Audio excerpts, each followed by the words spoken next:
Tinanggal sa pwesto ang ilang regional directors ng DPWH dahil sa kanya-kanyang mga kontrobersya. Isa-isa ring inihain ng ahensya ang mga prioridad nilang proyekto para sa 2026. At para sa iba pang detalye, makakausap natin sa linya ng telepono si Gerard de la Peña. Gerard, ano raw bang mga prioridad na proyekto ng DPWH ngayon ng 2026?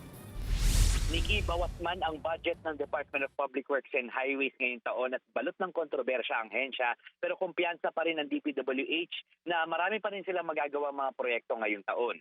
Sa isang press conference, sinabi ni Public Works Secretary Vince Dizon, priority ng ahensya ngayong taon ang pagkukumpuni sa Maharlika Highway. Maraming bahagi kasi ng road network na ito na nagmumula sa Apari hanggang sa Mindanao ay puro sira at lubak na nagdudulot ng pahirap sa mga motorista. Ilan sa mga lugar na nabanggit ni Dizon ang bahagi ng MacArthur Highway at Andaya Highway sa bandang Quezon at Camarines Sur. Nasa plano rin ang pagtatapos ng mga tulay at kalsada na hindi natatapos, kabilang na ang Candaba Bridge, Buot Taoc Bridge sa Cebu, Oyungan Bridge sa Iloilo, Tubod Labuna Bridge sa Misamis Occidental, Hanging Bridge sa Cayapa, Nueva Ecija at marami pang iba.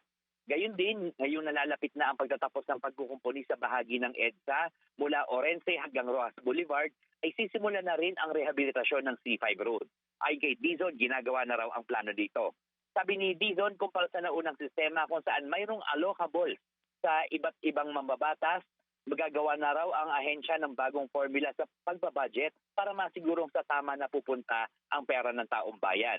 Dahil naman sa sari-saring kontrobersya, sibak sa pwesto ang mga regional directors ng Region 1, Region 4A, Region 5 at Region 7.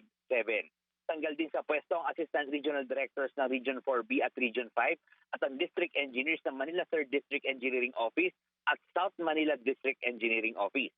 Hindi naman nakamit ng OIC District Engineers ng La Union, Iloilo City at Leyte ang qualification standards ng Civil Service Commission, kaya matatanggal din sila sa pwesto. Mga kapatid, Nikki de Guzman po. Para sa pasada ng mga rumaratsyadang balita, mag-follow at mag-subscribe na sa social media pages ng News 5.